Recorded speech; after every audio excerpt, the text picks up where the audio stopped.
Bonjour à tous, bienvenue à Tashkent, capitale de l'Ouzbékistan, où nous sommes aujourd'hui en compagnie de Nouridine pour une visite guidée d'environ 1 heure dans les rues, entre les monuments historiques et les artisans locaux. Donc j'espère que vous allez passer un bon moment. Nouridine, je vous en prie, vous pouvez vous présenter. Bonjour tout le monde, bienvenue à Tashkent. Moi, je suis Nouridine, le guide francophone en Ouzbékistan. Aujourd'hui, nous allons visiter avec vous quelques monuments historiques de Tashkent. Et si vous avez des questions, n'hésitez pas. On va faire la visite immersive, on peut dire. Voilà, nous commençons notre visite par le mausolée de Kafal Shashi, un imam réputé de Tashkent qui a vécu au Xe siècle. Euh, alors, le mot mausolée, ça peut être inconnu. Le nom de mausolée, c'est le bâtiment construit sur le tombeau de quelqu'un. Par exemple, ici, le bâtiment, il est construit sur le tombeau de Imam Kafal Shashi. Abu Bakr Muhammad Kafal Shashi, il a vécu à Tashkent au Xe siècle. Il a fait ses études à Tashkent, à Bagdad, et il est devenu un des imams réputés de Tashkent, un des grands imams de Tashkent. Et on peut dire qu'il était le professeur de plusieurs imams de Tashkent au Xe siècle. On dit imam des imams. On va entrer doucement à l'intérieur du bâtiment.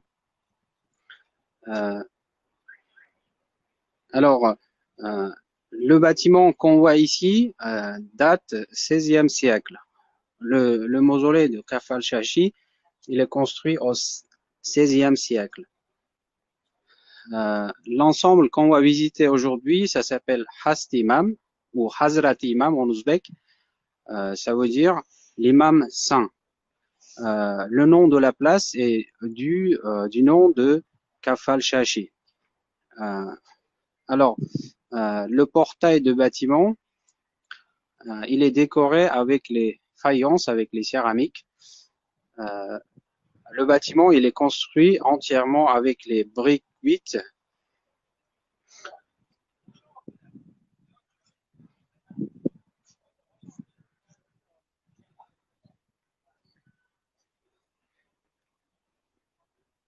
À l'entrée,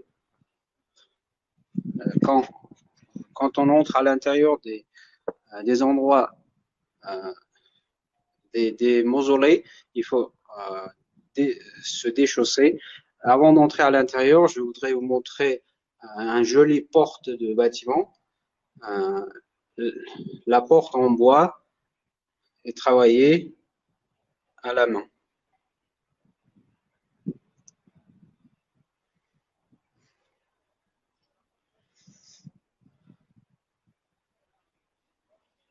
À droite, c'est le tombeau de Kafal Shashi.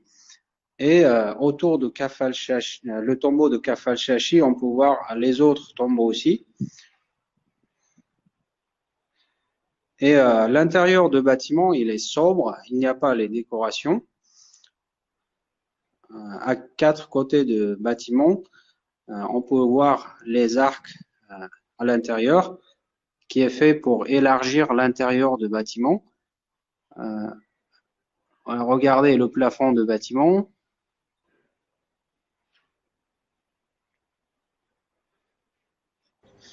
Alors, il compose deux pièces. Dans la première pièce, nous avons vu les anciens tombeaux. Voilà, c'est la porte de deuxième pièce qui est joliment travaillée.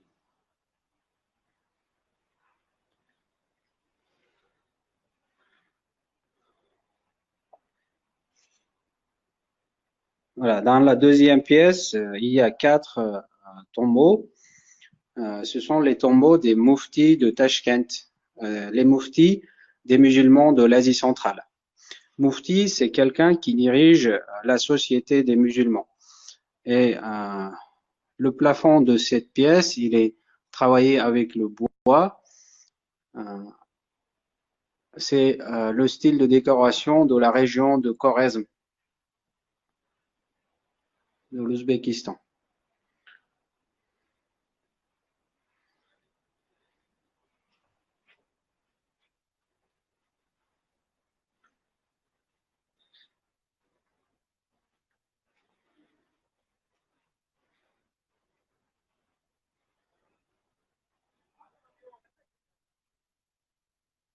Voilà, avant de sortir, on va voir encore une fois la porte.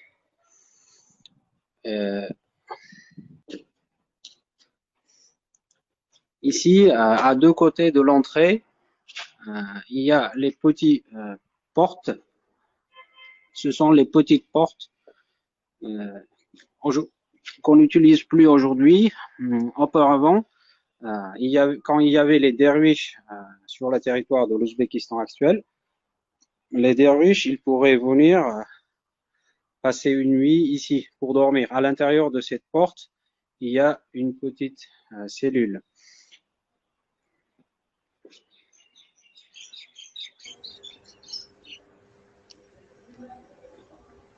Nous allons nous diriger vers la place de Hasti Imam, l'imam saint, à travers un beau jardin. Juste à côté de la place de Hasti Imam, il y a l'Institut islamique qui est fondé en 1970 à la base de la mosquée, de l'ancienne mosquée. Alors en face, on peut voir la mosquée qui date du 19e siècle.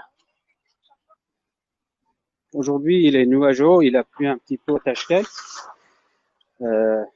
En traversant le jardin, je vous présente un petit peu l'Ouzbékistan.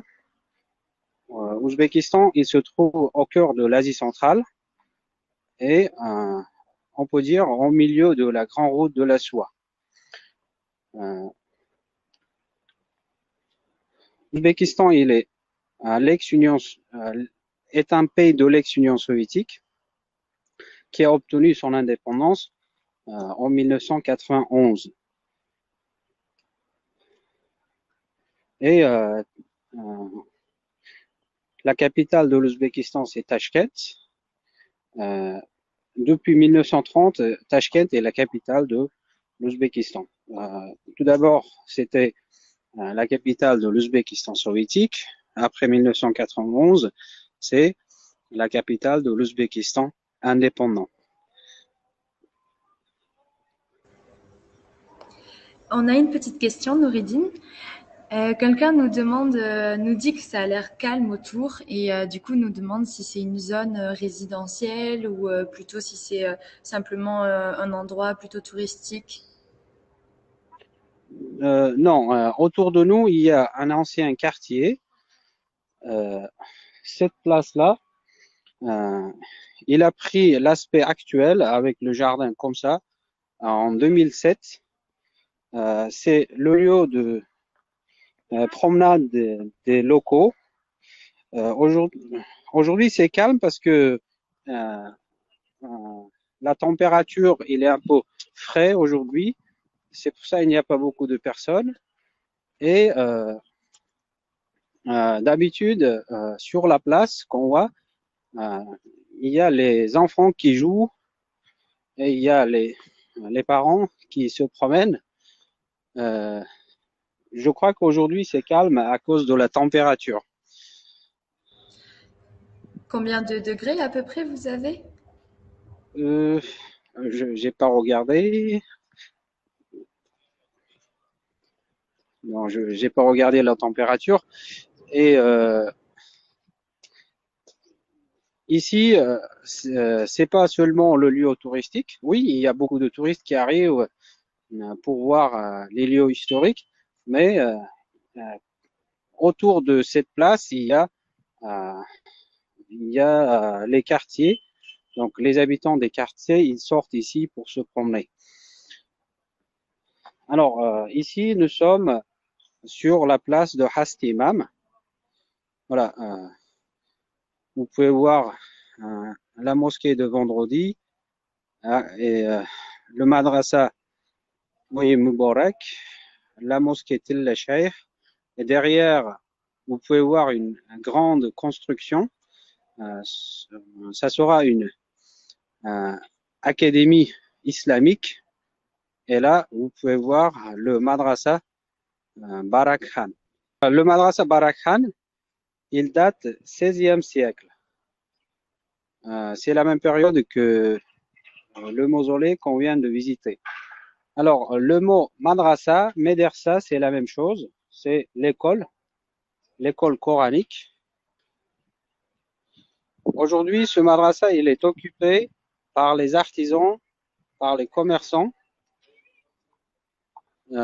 Jusqu'à 2007, ce madrasa, il était le bureau de la direction des musulmans de l'Ouzbékistan. Alors, en 2007, Tashkent a été nommé comme le centre culturel du monde musulman. À l'honneur de cette nomination, ici, il est fait les reconstructions sur les monuments. Le parc, il a pris l'aspect de 16e siècle.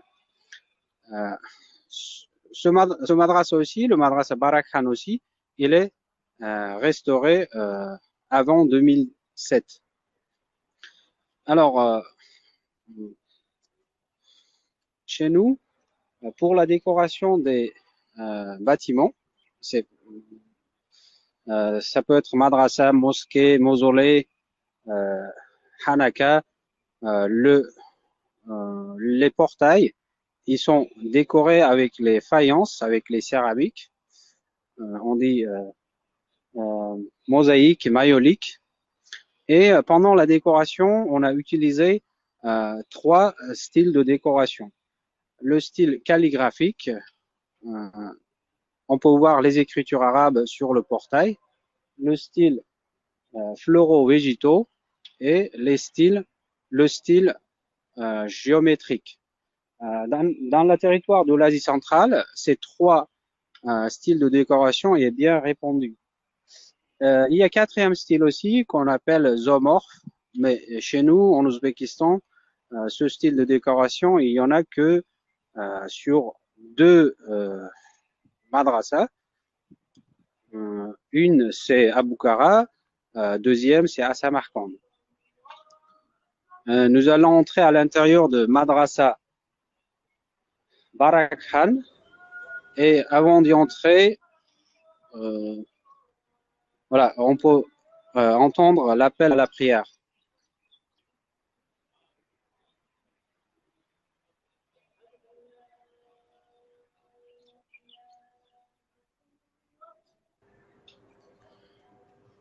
Est-ce que vous savez quelle hauteur mesure cette porte? La hauteur, Oui. ça peut être un peu plus de 3 mètres. Voilà, je vous montre la décoration de la porte.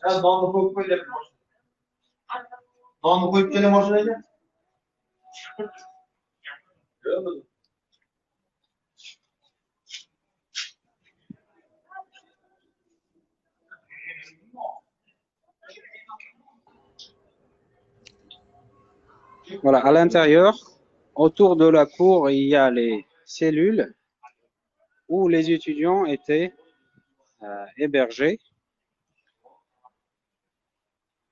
Aujourd'hui, les cellules sont occupées par les artisans. On va jeter un coup d'œil sur les travaux des artisans de Tashkent. Peut-être simplement avant d'aller voir les artisans, Noureddine, on a une petite question.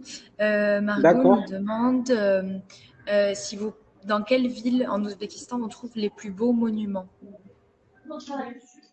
Ah, dans les villes Kiwa, Bukhara, Samarkand, Tashkent, à Kokand aussi, il y a les beaux monuments, à Termez, on peut dire dans les grandes villes qui étaient les carrefours de la grande route de la soie.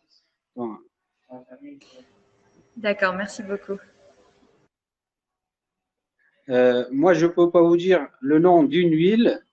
Quand vous allez visiter les villes de l'Ouzbékistan, vous allez choisir lequel vous allez aimer. Voilà, ici on peut voir les habits traditionnels à l'entrée.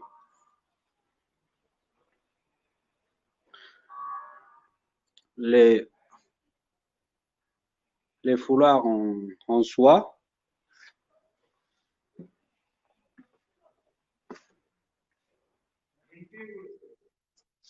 Voilà, ici, ce sont les travaux faits avec les bois.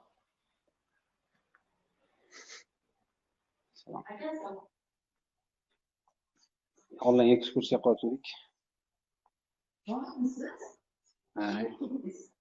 Turist yok. Bizankilar boshqa gidlar olib ketdi. Rahmat.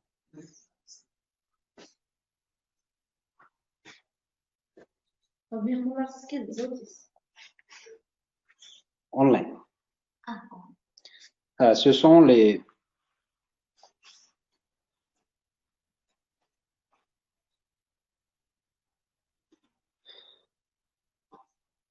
on utilise ça pour mettre pour poser les livres. Le lutrin. Avec quel bois est-ce que c'est fait? C'est fait avec le noyer. Vous savez, ce lutrin-là, il est fait d'un seul morceau de bois. Voilà, ici, on a montré comment c'est fait. Voilà, c'est un seul morceau de bois.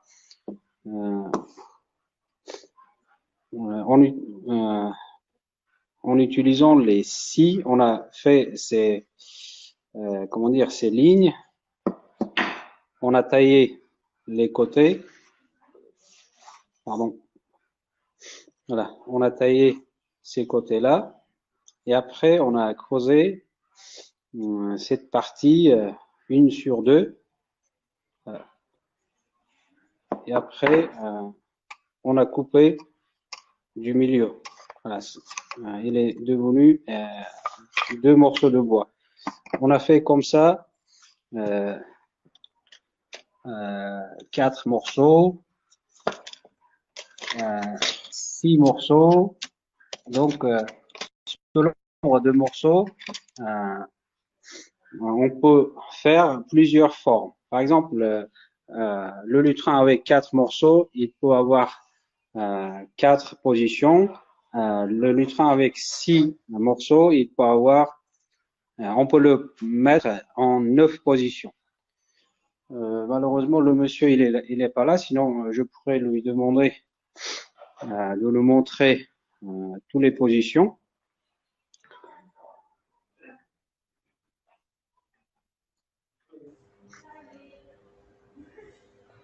Christelle, qui nous regarde du Maroc, nous dit que ce bois ressemble un petit peu au bois de Touya qu'ils ont au Maroc. D'accord. Et ici, normalement, pour faire les choses en bois comme ça, on utilise le noyer et l'orme. Ce sont les bois qui sont assez durs et qui se conservent pendant longtemps.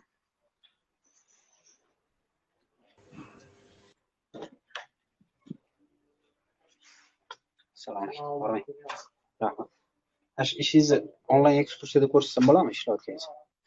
Alors, ici, c'est toujours le travail des bois.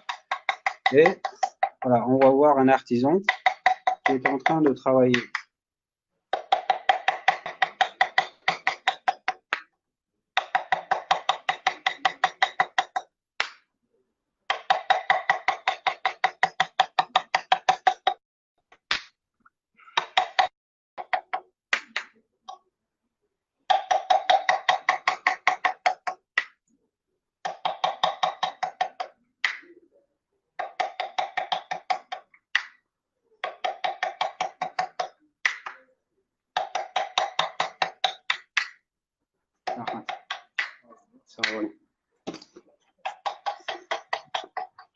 Alors, comme les murs de bâtiment, il est assez épais comme ça, vous voyez l'épaisseur des murs. Je ne peux pas entrer dans les cellules parce que c'est bien isolé et je perds la connexion. C'était déjà génial de pouvoir voir cet artisan travailler, on l'a bien vu. Pardon Noureddine, je n'avais pas vu, on avait une question sur l'artisan précédent. On nous demande ce qu'il faisait exactement comme art. Il faisait les gravures, les décorations sur un assiette en bois pour la décoration sur les murs. Donc il faisait les petits décorations. Ici, une dame qui est en train de coudre une, comment dire, Suzani, broderie. Moi, si j'avance,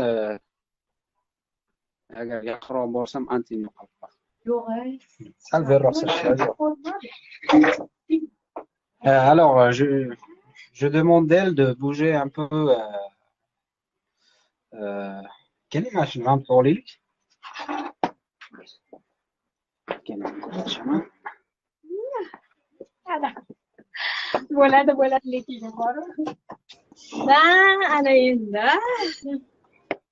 On a bougé un petit peu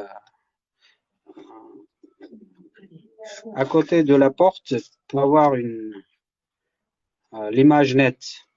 Voilà, et elle nous montre comment.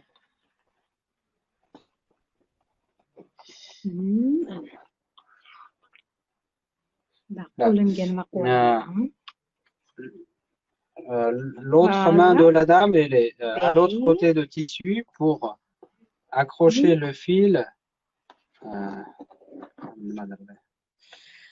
توريدي سلاكوشي على وخري نمادي سوا بونافم إيباكما تامبوني ها إيباكته أنا elle a dit que elle fait avec le fil de soie sur le tapis en soie, sur le tissu en soie, pardon. زادك أنا كنت خلنا عن تركته كورسات شتي Voilà, on peut voir l'image qu'elle fait sur ce tissu. Combien de temps ça prend pour faire un tissu complet?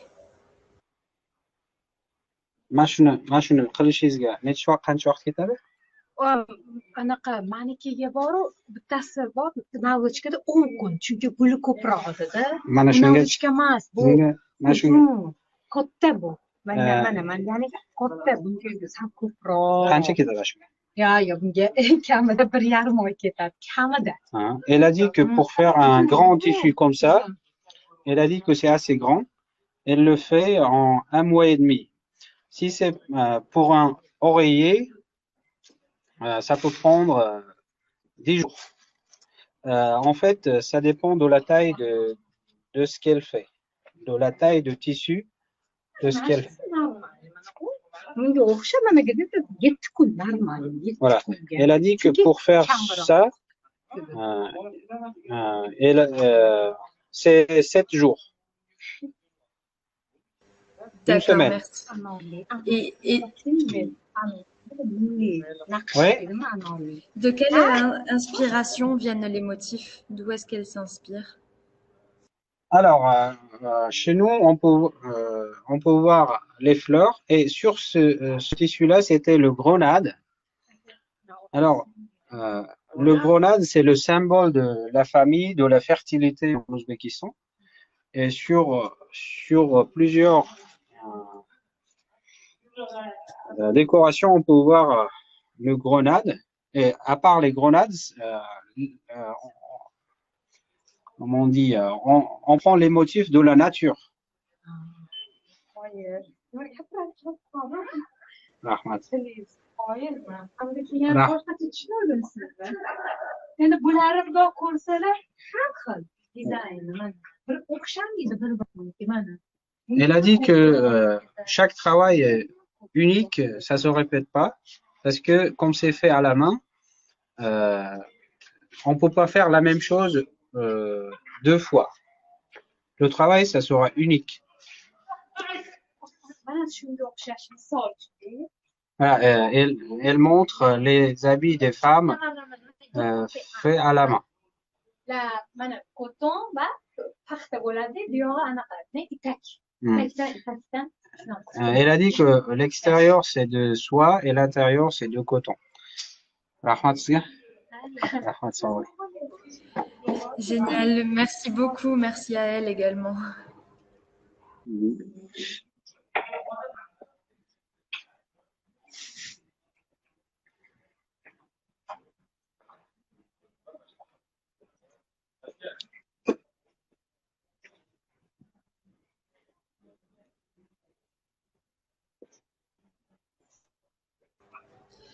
Qu'est-ce que c'est que vous venez de passer sur votre droite, Nouridine?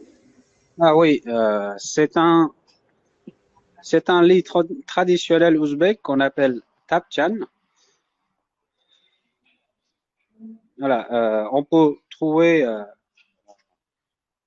le lit comme ça presque chez chaque ouzbek, parce qu'on utilise ça surtout pendant les jours chauds. On peut le mettre à l'ombre. Comme vous voyez, il y a une petite table sur le lit. On peut manger autour de la table et le soir, on peut dormir sur le tapchan à la belle étoile. Et on peut voir les coussins traditionnels, les matelas traditionnels aussi. Et ce tapchan aussi, il est bien décoré, il est bien travaillé.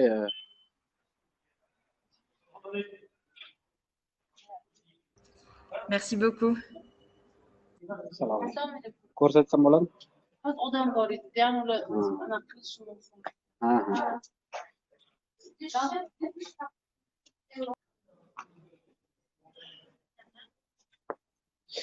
Alors ici, il y avait un cellule où on préparait les bijoux pour les femmes. Malheureusement, il est fermé.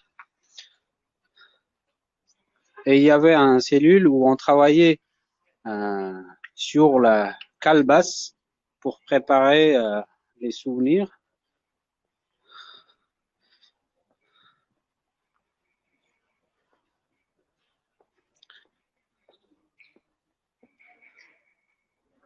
Assalomu alaykum, hormay. Online ekskursiyada ko'rsam bo'ladimi? Tek ishlayotgansiz, online ekskursiyada. Alors ici, nous allons voir l'art de paille. Pour travailler sur la paille, l'artisan, l'artiste, il ramasse les pailles des différentes pailles sur les champs et ils peuvent arroser leur jardin pour avoir les bons pailles. Et comme vous voyez, voilà, ici on peut voir la couleur des pailles, c'est différent, c'est pas coloré. Pour faire les motifs, ils choisissent les bons pailles et chaque morceau de la miniature est est coupé sur différentes pailles. Et après, ils les collent, ils les assemblent à la forme des miniatures. Et pour faire les traits, pour donner les aspects des visages des personnages, l'artisan, il utilise un appareil comme ça, avec un aiguille qui est chauffé à l'électricité. Et comme ça, il dessine les visages, les décorations des habits. Et après, on a le résultat comme ça.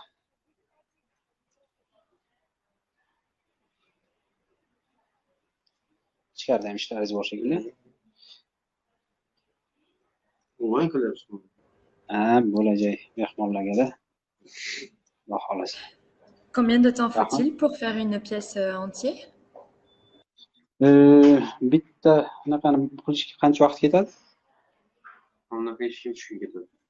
Voilà, pour faire ce travail, il travaille 3 jours.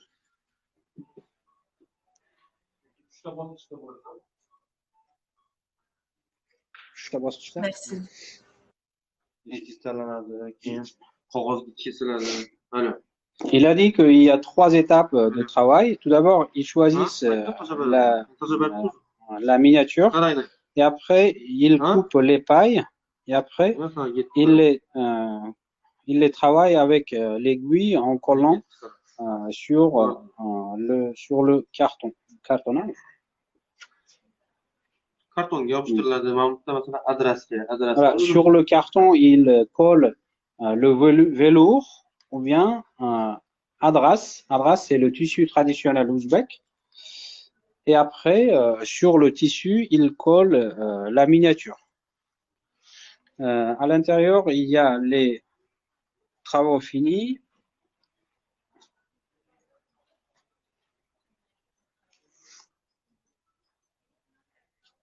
Alors, regardez ce travail qui est assez grand.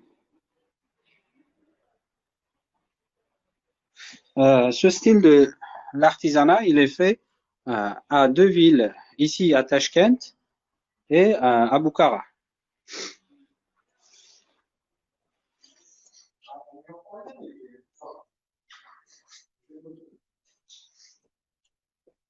Ici, vous pouvez voir la gravure sur le métal.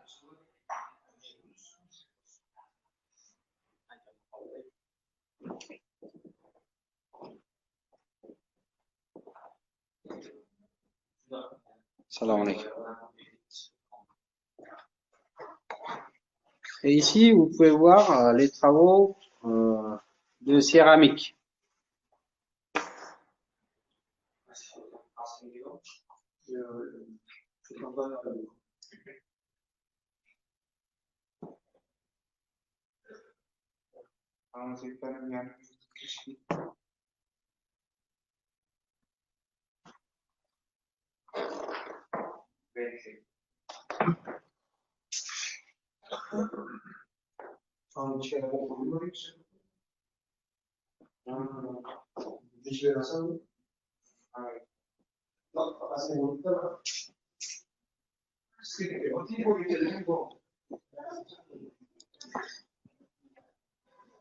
Voilà, comme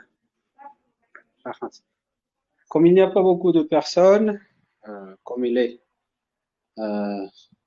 16h36, les gens, ils ont déjà fermé leur cellule. Quels sont les horaires de travail classiques, on va dire, s'il y a plus de monde? C'est pendant la haute saison touristique, ici, ils ouvrent tôt les boutiques. C'est vers 8h et ils travaillent jusqu'à 19h. Comme ils sont libres, ils peuvent se reposer quand ils veulent. Surtout vers midi, quand il y a peu de personnes, ils se reposent, ils font la pause de déjeuner. Et sinon, en Ouzbékistan, l'horaire de travail, c'est de 9h à 18h. 1 heure de pause de déjeuner à midi. Donc, ça fait 8 heures de travail par jour. Et en face, c'est la mosquée Tel Sheikh qui date du 19e siècle.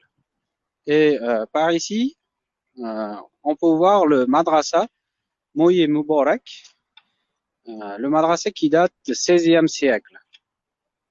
Ce madrasa, il est devenu le musée des livres à partir de 2007. Ici, à l'intérieur de ce madrasa, il y a le livre de Coran qui est écrit au 7e siècle on dit le Coran de Khalifa Ousmane. Donc, ce livre-là, il est écrit par l'ordre de Khalifa Ousmane. Par l'ordre de Khalifa Ousmane, il était copié 6 livres. Aujourd'hui, dans le monde, il est gardé à la forme de livre seulement ici à Tashkent. Les autres livres, ils sont gardés à la forme de papier dans des musées du monde. Malheureusement, on ne peut pas filmer à l'intérieur de musées des livres. Sinon, on pourrait voir les anciens manuscrits à l'intérieur de ce musée. Et le livre de Coran, il est amené dans le territoire de l'Ouzbékistan au XIVe siècle par Amir Timur, Tamerlan. Et il est gardé à Samarcande jusqu'à l'arrivée des Russes à la fin du XIXe siècle. Et quand les Russes ils ont envahi le territoire de l'Ouzbékistan actuel, ils ont envoyé le livre de Coran à Saint-Pétersbourg.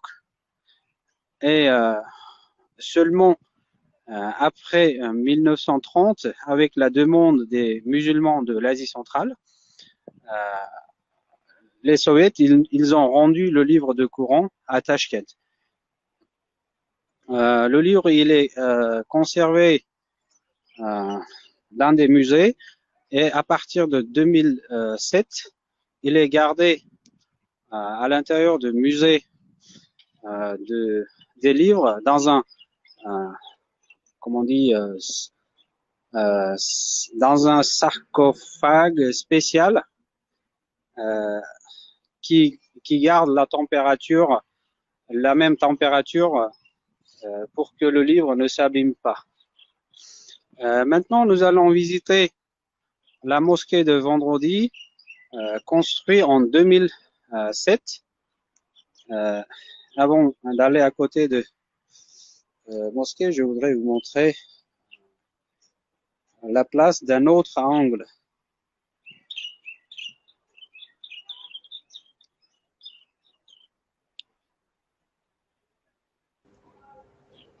Est-ce que vous savez quelle est la superficie de cette place? Non, je connais pas la superficie parce que c'est grand cette place et derrière des arbres. À partir d'ici jusqu'au mausolée qu'on a visité et derrière le mausolée aussi il y a le jardin. Oui, c'est grand, mais je connais pas la surface de la place. Désolé. Pas de souci, merci. Et ce mosquée-là, il est construit en 2007. Il y a 2 minarets à 2 côtés de la mosquée. Le minaret actuel, les 2 minarets, ils sont construits pour la décoration. Auparavant, on construisait les minarets pour faire appel à la prière. Aujourd'hui, avec les haut-parleurs, on n'a plus besoin de monter sur les minarets.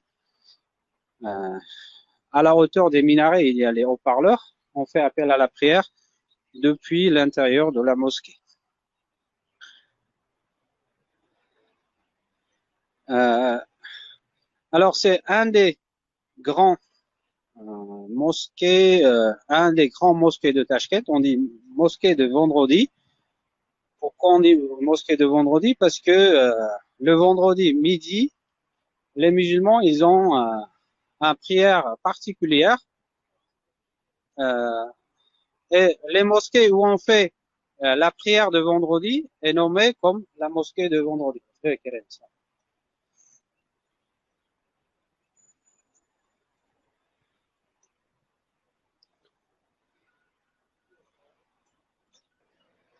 Alors, cette mosquée-là, il est construit selon l'architecture traditionnelle.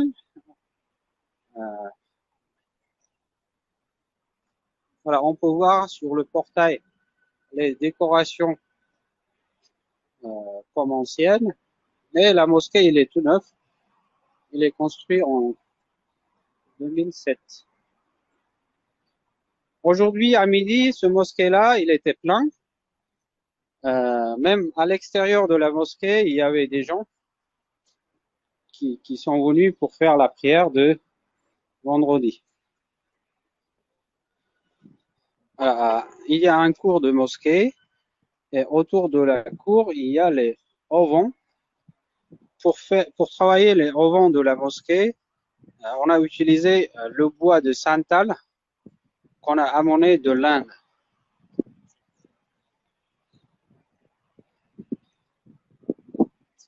Ici, on peut voir le temps des prières de la journée, 5 fois par jour.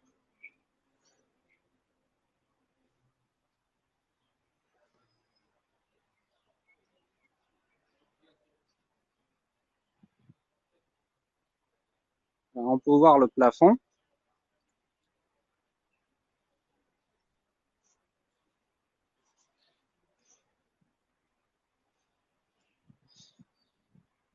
On va jeter un coup d'œil à l'intérieur pour voir la décoration d'intérieur.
Alors, cette partie-là, c'est pour les femmes.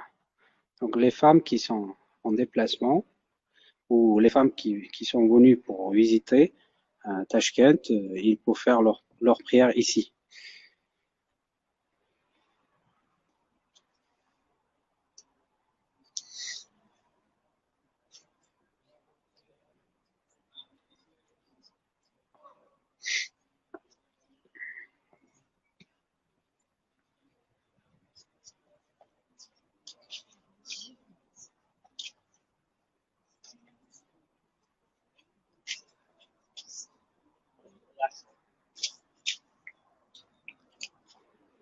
Voilà, l'intérieur de la mosquée, il est joliment décoré. Euh, il y a deux coupoles à deux côtés de la mosquée.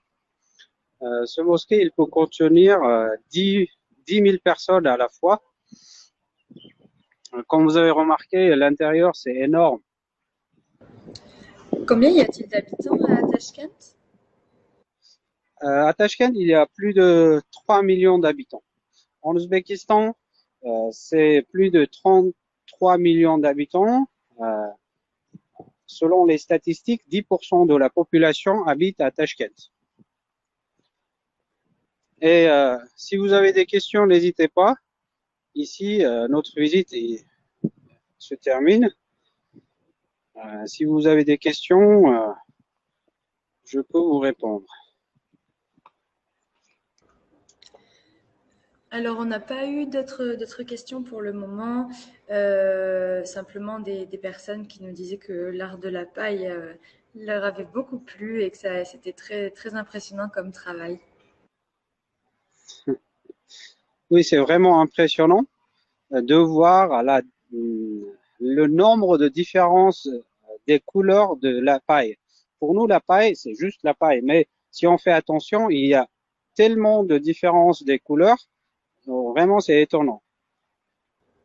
Voilà, ici, à notre gauche, c'est le bâtiment de la direction des musulmans de l'Ouzbékistan. Ce bâtiment-là, il est construit en 2007. C'est nouveau. Jusqu'à 2007, la direction des musulmans de l'Ouzbékistan était installée à l'intérieur de Madrasa Barak Khan, où nous avons vu les artisans. Voilà. Si vous n'avez pas d'autres questions, je vous remercie d'avoir participé à notre visite en ligne. Et super, merci beaucoup Nouridine. Pas d'autres questions. Vous avez inspiré des gens qui ont des envies de venir voyager en Ouzbékistan maintenant, donc c'est super. Merci Merci beaucoup. beaucoup. Au revoir. Au revoir, bonne fin d'après-midi. Merci.